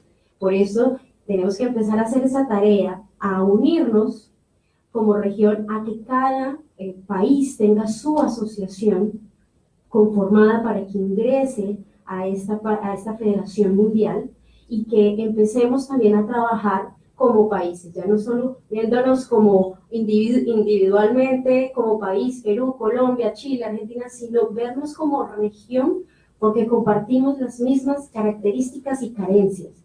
Y yo creo que aquí la representante de la UNESCO sabe que los desafíos son iguales para toda nuestra región y que unidos podemos hacer más.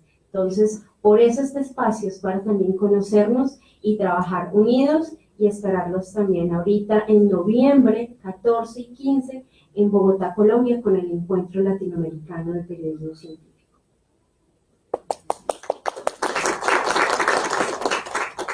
¿Qué tal? Buenas noches, ahora sí. Me tocó ser moderador, entonces me presento, soy Alessandro Strobe, dirijo un programa que se llama Doctor Trónico, es Ciencia para Todos, todavía algunos me conocen, quienes no me conocen de pronto conocen la plataforma Amazon Prime. Sí, al costado de la aplicación Amazon Prime está YouTube, yo estoy en YouTube, ¿ok? Para los que están en su televisor. Pero bueno, todo este debate me hace identificar tres agentes primordiales en el tema de divulgación científica, periodismo científico, y es propiamente el científico, el periodista y al medio, pues el comunicador institucional. Ahora, también me hizo recordar un caso de hace algunos años, en lo cual los científicos hicieron un excelente trabajo, específicamente en la Universidad Agraria, hicieron una serie de descubrimientos en base a la genética y al maíz, sobre el origen peruano del maíz. Luego estuvieron los comunicadores institucionales de la Universidad Agraria, del Instituto de la Papa, que estaban en una alianza para, si la memoria no me falla, en este descubrimiento, y convocan a una muy fuerte cantidad de periodistas. Y luego de 40 minutos de explicación de datos, estadísticas, las bases conceptuales del estudio y todo esto, la verdad es que los periodistas, la gran mayoría se paró y se fue. Y creo que solamente el DRPP logró pues, quedarse hasta el final cuando hicieron el anuncio de que habían descubierto de que el maíz era peruano. Entonces, yo me pregunto y propongo para la mesa, ¿no? ¿Cómo balancear los datos científicos y estadísticos con las necesidades del periodista y al mismo tiempo del comunicador institucional? ¿Cómo balancear los datos? ¿Nuevamente la pregunta? ¿Cómo balancear toda la información científica, las estadísticas, todo con lo cual el científico se va a sentir tranquilo al momento de presentar hacia el periodista, pero que al mismo tiempo logre satisfacer lo que el periodista necesita para comunicar esto? Bueno, ahí hay un tema que tiene que ver, creo yo, el rol fundamental que juega el comunicador, que es el enlace entre ambos. Porque creo que el comunicador debe de sopesar el lenguaje particular del científico con lo que requiere la prensa, ¿no? Lo que requiere, digamos, el periodista.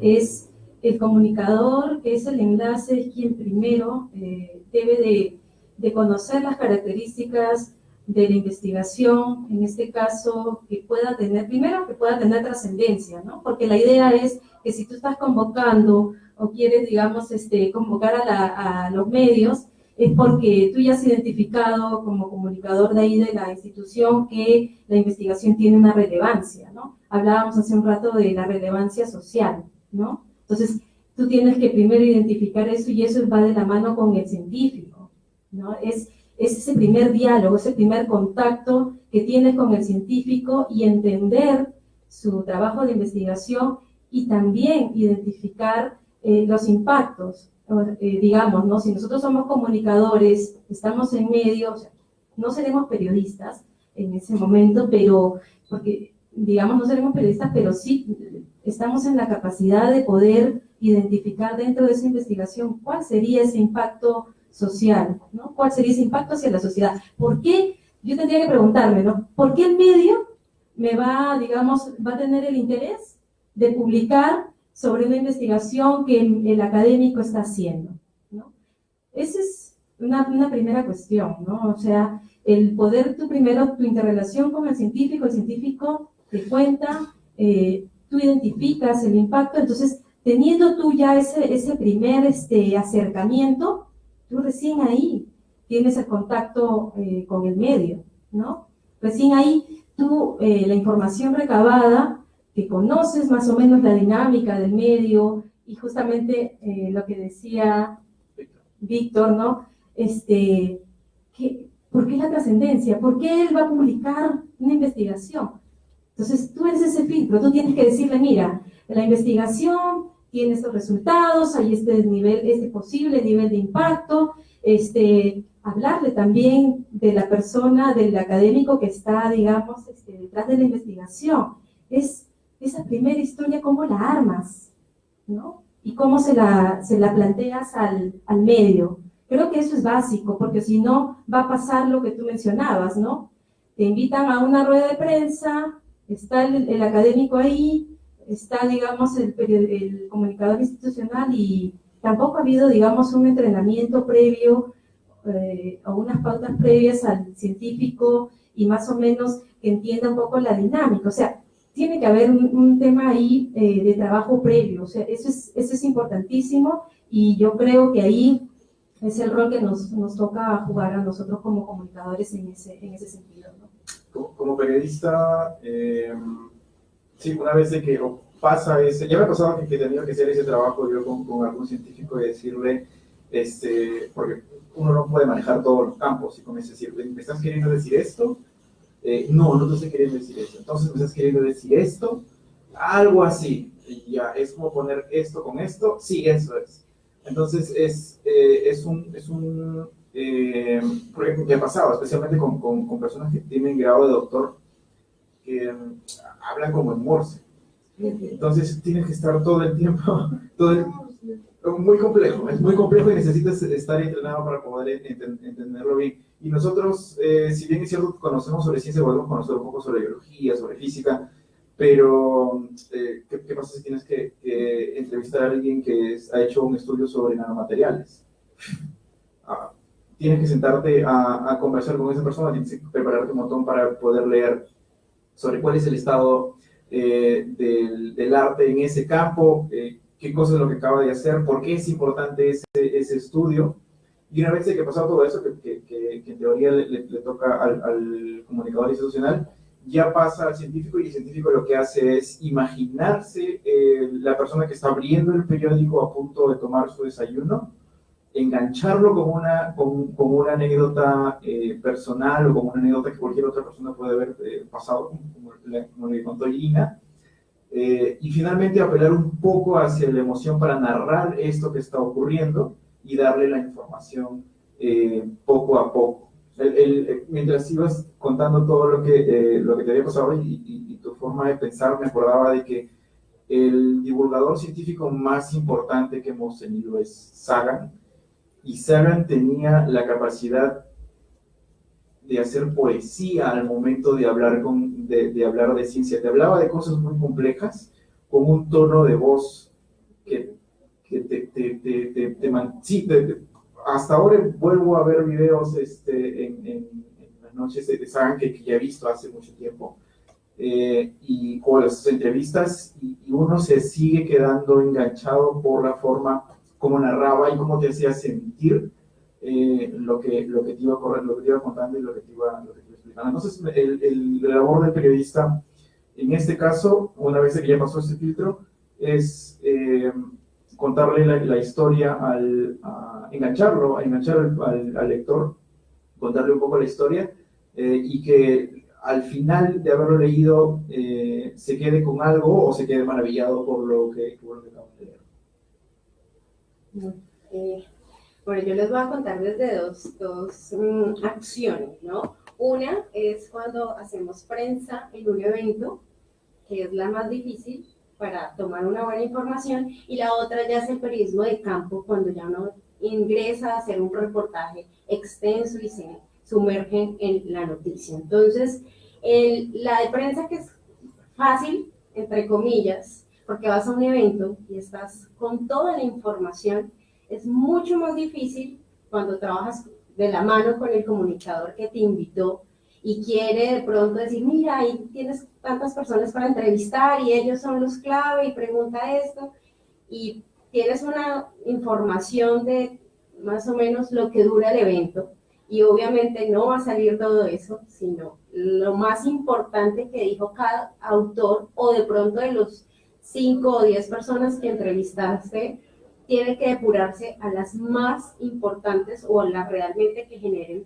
primicia o la que genere interés a ese público de mi lectoría. Entonces, claro, es difícil también, hay que trabajar en equipo y a veces queda uno de pesado con el comunicador que de pronto quería que todo lo que se trabajó estuviese publicado, pero obviamente pues se le explica a la persona cuáles son esas características y valores de la información y el por qué era importante esos puntos que estos investigadores dijeron en esa exposición. Entonces, digamos que por eso la digo que es más difícil, porque lastimosamente la relación con el comunicador organizacional o el relacionista público, en este caso, pues sí quedamos un poquito como de los que no censuramos algo de la información.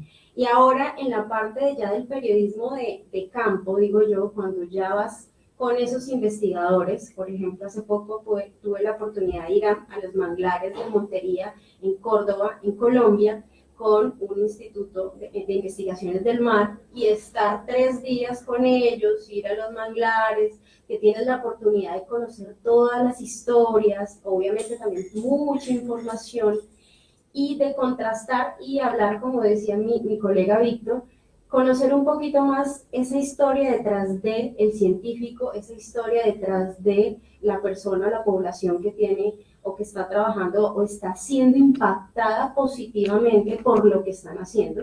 Y ahí es donde está la historia que realmente le va a conectar con ese público lector, ¿sí? Que se va a identificar. Yo también soy un ciudadano de tal sitio y ya entiendo por qué es importante conservar, digamos, los manglares en ese caso. Más que el tecnicismo del profesional, es también entender el tema, es sentarse con él, dialogar, y claro que nos toca leer. Por ejemplo, yo escribo temas de salud porque tengo también formación en epidemiología y es mucho más fácil escribir temas de salud, pero en temas ambientales, ahí tengo que tener mucha, digamos, humildad de conocimiento y estar abierto a toda la información. Y si esa noche, dentro de esos 3 días, tengo que leer y trasnochar un poquito para entender ese lenguaje técnico, hay que estudiar. Hay que también tener ese rol de que si voy a escribir la noticia del tema y no sé nada, pues hay que estudiar también para no sobreponer el conocimiento del científico, pero sí entender y comprender, para yo ayudarle a bajar de pronto de nivel a un lenguaje más sencillo para esa audiencia. Pero siempre hay que llegar a un consenso, tanto de lo que es importante para la investigación, pero lo que realmente necesita mi público y cómo lo va a impactar, que pueda ser lo que a mí siempre les digo a los investigadores con los que yo trabajo en estos temas, que realmente va a ser útil para el lector, que de esa información puede aplicarla en su vida diaria o que puede también replicar en su vida diaria. Entonces, eso es lo importante. Solo para agregar un poquito, anotaba 3 puntos importantes. Lo primero es la pasión del jefe de prensa o el periodista. Y esto implica la lectura, implica investigar más, contactarse más con el científico. Lo segundo es la motivación, y ahí incluimos los storytelling, de cómo le voy a enganchar al periodista con la información. Porque si no, el periodista simplemente no le va a tomar en cuenta la información. Lo otro es qué herramientas voy a usar ¿no? ¿Qué estrategia va a utilizar para enganchar la información y para que se publique? Me comentaba sobre esta conferencia de prensa, 40 minutos es cansado para un periodista y ellos están volando el tiempo. Entonces quizás hubiese sido mejor otra estrategia, un video, y lo que a nosotros nos funciona es enviamos la información, pero además enviamos el número de contacto nuestro y el investigador, para que con estos datos nos ayuda, para que el periodista quizás no pueda ir a una conferencia, pero sí se puede agendar una reunión con el periodista, con el científico, con el investigador. Solo eso. Fantástico. Bueno, ese es el qué y mi siguiente pregunta va hacia eso. ¿Qué riesgos, o sea, por lo que entiendo, podríamos comenzar con un video, podríamos comenzar también, en el ejemplo que puse, planteando la idea principal, o sea, el maíz tiene origen peruano, pero ¿cuáles son los riesgos de establecer una noticia, de comenzar con una noticia sin la base científica frente a la prensa? ¿Se entiende la pregunta? O sea, ¿cuáles son los mayores riesgos para un científico, para un comunicador institucional o para un periodista el que el mensaje no llegue correctamente hasta la prensa, ¿no? Hasta la comunicación final? Bueno, yo, en mi experiencia particular, creo que el tema es más bien minimizar los riesgos, porque lo que pasa es que creo yo que cuando tú comunicas ciencia, ¿no? No estás, pues, tienes que tener un tratamiento un tanto diferenciado a los demás tópicos, ¿no? O sea, no estás hablando de una noticia de espectáculo, no solamente estás, digamos, transmitiendo el mensaje y haciendo una nota, digamos, informativa. O sea, tú creo que tienes que tener, si eres el mediador, creo que lo primero, y vuelvo a incidir en esto, ¿no? Es ese contacto con el investigador para que te dé la información, también para que contrastar con bien la información. Es muy importante porque si tú no das ese primer paso, toda la cadena que sigue después está errada. Porque si yo, por ejemplo, tomo los datos de él de manera muy superficial, ya no vuelvo a corroborar con él lo que pude armar, ¿no? Y simplemente lo mando, finalmente, en el caso del periodista, claro, va también a contrastar fuentes, etcétera, pero también se puede dar el caso que llegue la información, digamos, de manera errónea. Creo que ahí más bien es más bien una reflexión desde quien ejerce esta función de puente, de tratar de más bien de minimizar los riesgos, ¿no? No lo que decía Tania, no creernos que sabemos todo, tener también la suficiente humildad para aceptar que no tenemos pues todos los conocimientos y sobre las materias, digamos, de las que se está difundiendo estas investigaciones, ¿no? Entonces, si tenemos a la fuente viva ahí, que viene a ser el académico, por un lado es contrastar con él, por otro lado es tomarnos la tarea de fuentes, ¿no? Siempre en un tema de contrastación y de realmente dar la información exacta, ¿no? Creo que ese es un trabajo, yo no sé si de repente en las demás experiencias sucederá así, pero por lo menos cuando trabajas de manera diaria con los científicos, los investigadores, y si realmente tú quieres transmitir la verdad, o sea, tienes que darte ese trabajo, ¿no? Bueno, el riesgo sería que malinterpretes la data, malinterpretes al científico, y el segundo, que me ha pasado alguna vez, es de que el científico pierda la paciencia. Y te comience a mirar mal, pero hay formas también, porque siempre tienes acceso al paper y siempre tienes acceso a alguna otra fuente buena para poder contrastar. Yo creo que aquella persona que es periodista, que ya tiene experiencia en esto, difícilmente caen en algo así. Quizás para los más nobles, las personas que recién están comenzando, hace un mes hubo esta investigación de que las personas que utilizaban el smartphone les estaba saliendo un cachito en el cráneo, una persona se salió en el país, salió en varios otros medios, y tú dices, bueno, se le fue, ¿no? Porque finalmente todos en algún momento metemos la pata. Pero yo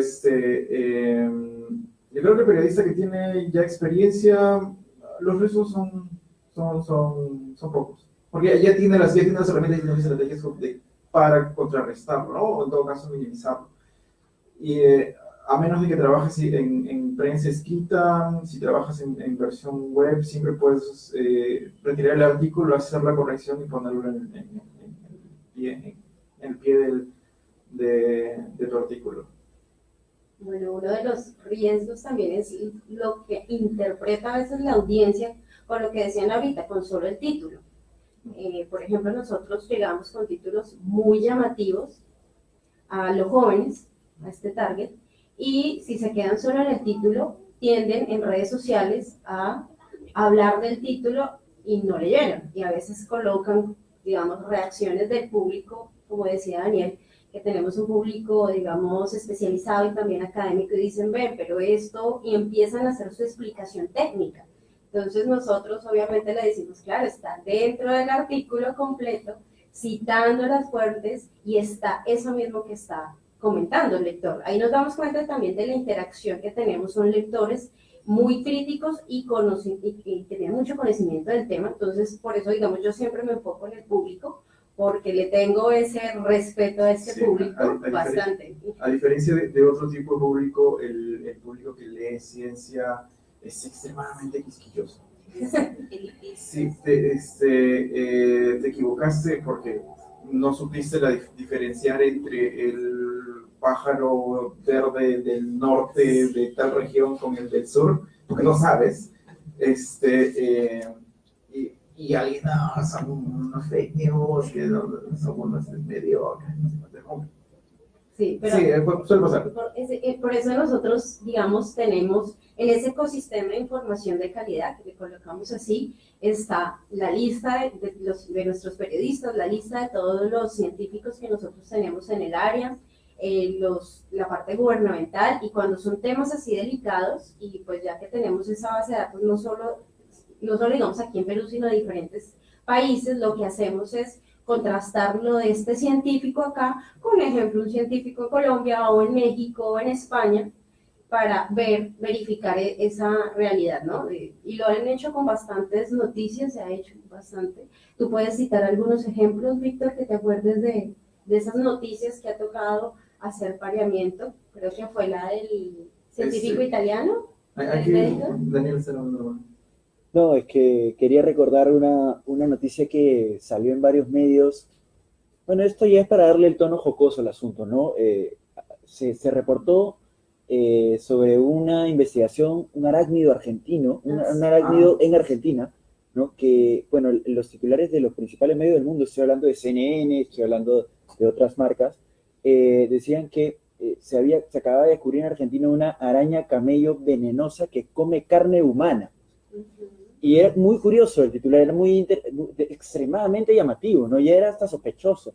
Entonces, cuando llamé al científico autor del estudio, logré hacer contacto telefónico con él, era argentino incluso, me dijo, estimado, el bicho del que están hablando no es araña, no es venenosa, ni come carne humana. O sea, ninguna de las tres cosas que había aparecido en la mayoría de titulares en grandes medios y grandes agencias era cierto, ¿no? Se trataba de un animal, era un arácnido, está en otro grupo, que no es araña, se llama Gaucha ramirezi, y bueno, fue acusado, pues, ¿no?, con bajeza de ser venenoso a partir de un mito, ¿no? A partir de un mito. Y en realidad no tenía nada, o sea, en realidad no era nada de lo que realmente se reportaba, ¿no? Entonces, había sacado de contexto un párrafo de Infobae, me parece. Había sacado de contexto un párrafo de Infobae o no sé, ¿no? Entonces, el problema no solamente es con estas pequeñas cosas que dan risa, ¿no? Sino que cuando esto se produce con una información que tiene que ver directamente con la salud de la gente, por ejemplo, ¿no? O cuando significa algo que puede ayudar a una decisión, no sé, que afecte a la integridad de la persona, ¿no? Entonces, es importante precisamente el tratamiento correcto que que dicen. Revisar la fuente y contrastar fuentes con otros. Siempre es bueno para el periodista conversar con el científico. Solo para hacer esta dualidad, que los comunicadores, quienes damos a conocer ciencia, tenemos que difundir para que nos entienda la gente, pero no para hacer rating. Porque si no, ahí perdemos el tópico y la objetividad también, ¿no? Segunda vez que se adelanta mi pregunta.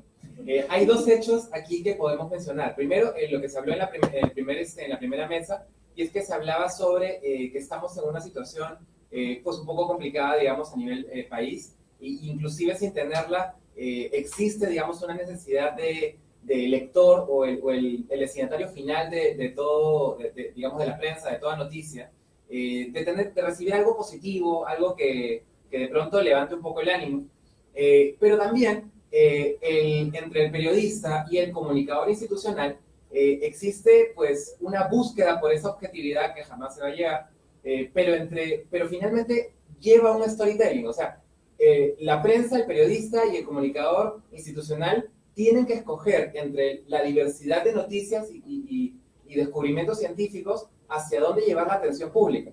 Porque hemos tenido aquí un representante de comercio. Si el comercio pone un tema pues en la mesa, se va a hablar de eso por una semana entera por lo menos. Entonces, ¿hasta qué punto puede uno conciliar esa objetividad entre el comunicador institucional, entre el periodista, con educar, porque la función de la ciencia es educar? Entonces, educar al lector, educar al destinatario de este mensaje, ¿no? Le preguntan por entre divertir y educar, ¿te refieres? ¿Algo así? Podría ser, o sea, pero finalmente a lo que voy con la pregunta es, el destinatario va a recibir el mensaje que el periodista y el comunicador institucional quiere darle. Entonces, ¿hasta qué punto es objetivo o es correcto? También podemos hablar de un tema de ética, llevarlo por este camino. ¿Qué debemos considerar? ¿Hacia dónde no debemos ir? ¿No? Bueno, informar y educar son las dos, ¿no? Las dos funciones que creo que podemos nosotros atribuir a comunicar ciencia, ¿no? ¿Hacia dónde lo queremos llevar? Bueno, ahí creo que hay un tema también de concertar, ¿no? Entre el comunicador institucional y el periodista. Hay un tema de buscar esa concertación y ese punto en común, porque finalmente si solamente pensamos en que o sea, no, para empezar creo yo que no se trata de intereses particulares, ¿no? Se trata más bien de que esta investigación tiene un impacto, ese impacto sea positivo o sea negativo, o sea, se debe de informar. Finalmente, ese es digamos, un acto democrático, ¿no? O sea, sí hablábamos de periodismo de soluciones, ¿no? Pero si la investigación per se te quiere advertir sobre un determinado escenario, o sea, no lo vas a comunicar, tienes que hacerlo, creo yo. Y ahí es un tema de cómo logramos ese punto de equilibrio o de acuerdo con el medio, ¿no? Claro, el medio tiene obviamente sus objetivos, su finalidad, ¿no? Pero, claro, una línea, pero también hasta qué punto esa línea se aleja ya de lo que nosotros estamos comunicando, ¿no? Eso es. Me temo que no entiendo del todo la pregunta, discúlpame. No, tranquilo. Lo que pasa es que el periodista, el comunicador, tiene una finalidad, que es comunicar. Pero la comunicación siempre es escoger unas cosas sobre otras. Entonces, ¿hasta dónde el periodista, qué debe considerar para llevar la atención, digamos, del público hacia un determinado tema de ciencia o noticia? A ver, en mi caso, uno de los factores que tomo en cuenta es la regionalidad, o sea, la localidad. Que no es lo mismo reportar, por ejemplo, que se ha inventado una cura para una enfermedad en la China o en Serbia, que investigadores de México hayan hecho una investigación en base al agave, por ejemplo. Entonces, yo tomé en cuenta bastante eso, ¿no? Que qué tan cercano es, qué tan cercana es el hecho, es la noticia. Solo que el contexto acá con las instituciones hace de que ese factor no se tome mucho en cuenta. Y la otra es la importancia para el público. No sé, creo que no descartamos nosotros noticias. A ver, yo estoy hablando desde mi perspectiva como un medio internacional netamente latinoamericano. Entonces, no sé. Yo volvería al ejemplo que citó este periodista alemán Wolfgang Goethe en el Congreso, que nos decía, prácticamente vuelvo al ejemplo de la casa, ¿no? Entonces, en primer nivel va a estar los comunicadores organizacionales y es prácticamente un deber social informar todo en parte de ciencia, innovación y tecnología que hay. ¿Por qué? Porque ellos ya tienen un público propio que necesita ese conocimiento, que necesita ser compartido. No se puede quedar como a veces se quedan en muchas universidades, como bibliografía gris. Y es la tarea de los comunicadores institucionales, dar lo mejor y vender, entre comillas, muy bien este tipo de investigaciones que está aportando positivamente a su sociedad. O sea, partíamos del ejemplo que se decía ya, es toda la información se requiere y se necesita. Antes falta que la comunique.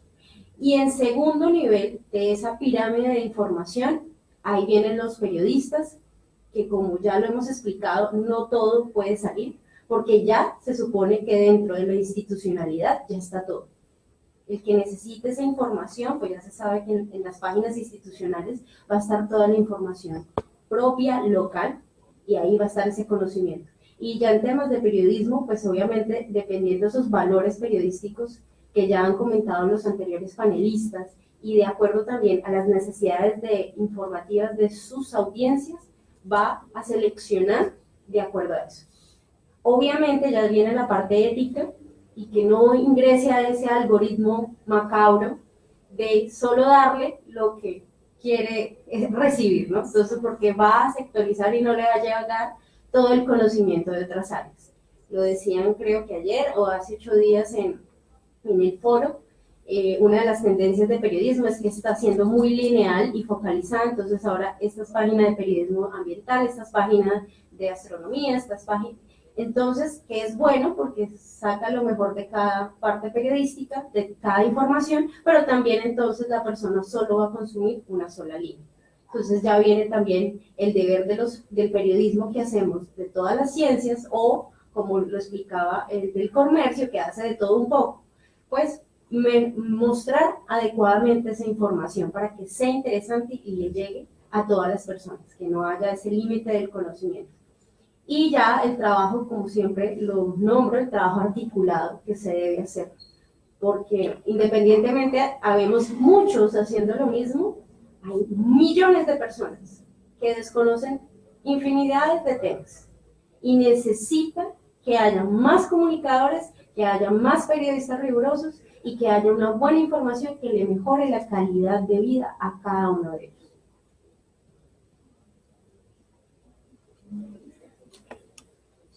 ¿Tiene una pregunta?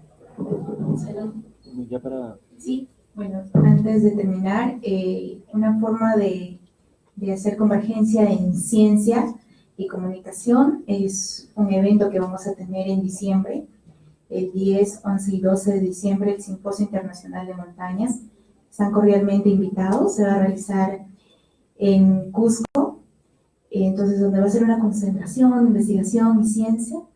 Así es que en la página web del INEGEM ya se están realizando las inscripciones y bueno, ya mayores datos les vamos a hacer llegar y donde van, como les decía, van a estar científicos internacionales, nacionales, también comunidades, jóvenes universitarios. Entonces, toda esa convergencia de actividades se va a realizar y bueno, están cordialmente invitados y alisten maletas. Excelente. ¿Alguna otra invitación que quieras hacer, Elizabeth, o Víctor, o Tania? Para cerrar ya. Ya para cerrar, les estaremos enviando la información a los correos y a las personas que tenemos su registro.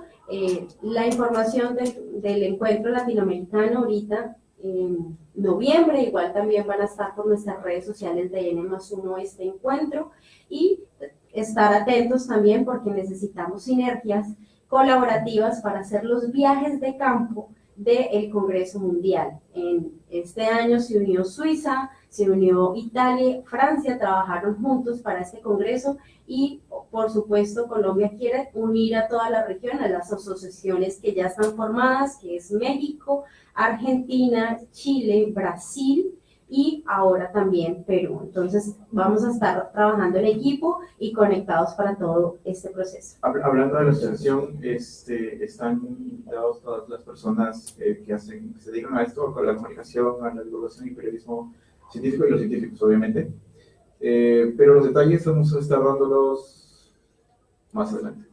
Sí, complementar lo que dice Víctor, ya hemos abierto las inscripciones. Si es que ustedes tienen algún conocido dentro de la asociación, pueden pedirle los datos, y si no, puedo hacerles llegar a todas las personas el tema de la inscripción a la Asociación de Periodistas de Ciencia de Perú. Entonces, damos por concluido Solamente para terminar algo cortito, yo los invito a revisar los medios que tenemos en INTEPU, desde su página web, las redes, para poder, en estos medios tenemos la información de los grupos, los investigadores, los temas que están trabajando, las exposiciones en el caso de algunos eventos que hemos tenido, que hemos realizado, un portal de videos, está, digamos, bastantes, en diferentes formatos, todo el quehacer que el INTEPU ha ido desarrollando en todo este tiempo. Y muchas gracias, más bien, por la atención. Última pregunta, por favor. Yo quería preguntarles a ustedes que se dedican a este tema si detectan entre las cosas que pasan en el mundo temas que podrían enganchar a la juventud peruana o a los peruanos en general con la ciencia y la tecnología. Estoy pensando en dos temas muy concretos sobre los cuales yo no he visto ninguna información en el Perú. De repente me equivoco, de repente no estoy suficientemente informado. Uno, la carrera solar de Atacama, que es todos los años. Universidades de toda América, incluso de Europa y de Asia, están participando en la carrera solar de Atacama, y el Perú es el único país que no le cuesta nada, o sea, que le cuesta menos que a todos, menos que a Italia, menos que a Corea, venir a competir, a fabricar un auto solar que pueda competir en Atacama. Yo creo que si se hace una gran campaña, a todo el Perú le va a interesar la carrera solar de Atacama y las energías renovables y todos estos temas. Eso por un lado. Y por el otro lado, la sonda marciana de los Emiratos Árabes Unidos, con lo cual ellos van a celebrar su 50 aniversario, y que coincide con el bicentenario Perú. Yo creo que ya deberíamos hacernos recontra amigos de los árabes, el CONIDA y todas las universidades peruanas, para ver la manera de estar ahí de curioso, de chismoso, pero involucrarnos en el tema de que alguien que no son ni Estados Unidos, ni Rusia, ni China, tiene las agallas de mandarse a construir una cosa de este vuelo, y ojalá estuviéramos mirando eso los peruanos todos los días, como pocas cosas, ¿no? Y meternos de cabeza en eso. Muchísimas gracias. Como miembro de Mars Society, te puedo decir que es bastante difícil llamar la atención sobre todo las instituciones. El espacio, tu ejemplo fue de esta sonda que está enviando Emiratos Árabes. Llama mucho la atención, pero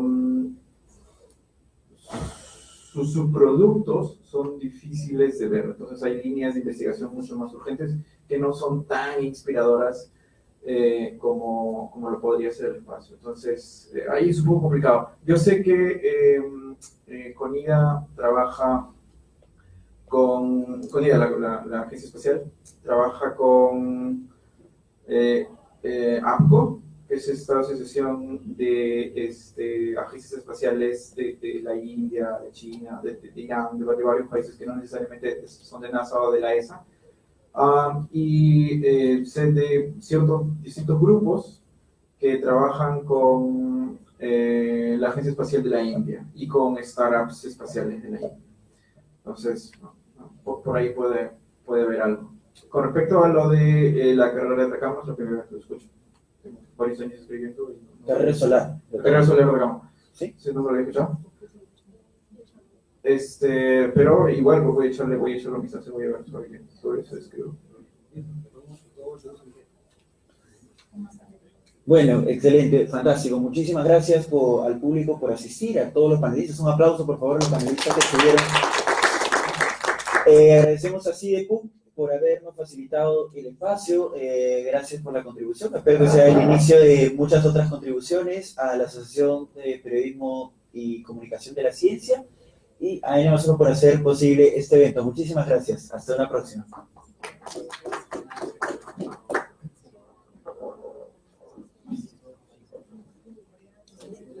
El networking lo adelantamos por una pequeña demora en el tráfico de algunos panelistas, así que, bueno, si los que tengan tiempo, si quieren nos quedamos conversando un ratito, para inscribirse a la asociación también les puedo pasar el enlace de formulario de inscripción. ¿Listo?